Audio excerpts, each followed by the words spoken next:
साल था 1977। इंग्लैंड का एक शांत इलाका, एंडफील्ड, नंबर 284, एक छोटा सा घर। यहाँ रहती थी पेगी हॉडसन और उसके 4 बच्चे। दिन में हंसी, शाम को सन्नाटा और रात में एक ऐसा अंधेरा जो सांस लेता था। एक रात जब सब सो चुके थे, अचानक कमरे में लकड़ी के टकराने की आवाज आई। जैनेट, माँ, मेरा बिस्तर हिल रहा है। पेगी ने देखा, बिस्तर सच में अपने आप सरक रहा था।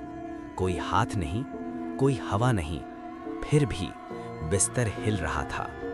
अगली रात और भी भयानक थी। अलमारी अपने आप दीवार से टकराई, कुर्सियां फर्श पर घिसटने लगी। घर के अंदर कोई चल रहा था, लेकिन दिख नहीं रहा था। डर के मारे पेगी ने पुलिस को बुलाया।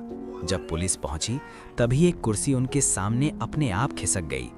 पुलिस ऑफिसर, मैंने अपने पूरे करियर में ऐसा कुछ नहीं देखा।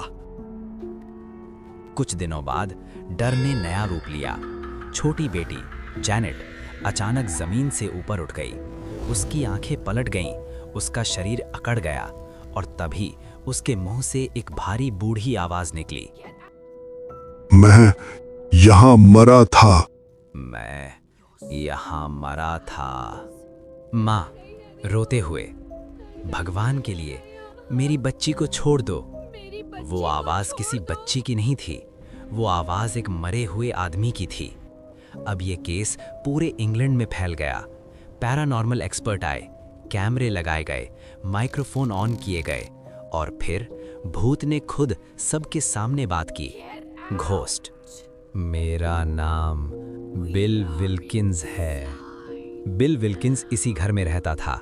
वो इसी घर में कुर्सी पर बैठा मर गया था और मरने के बाद उसकी आत्मा इस घर से जुड़ गई।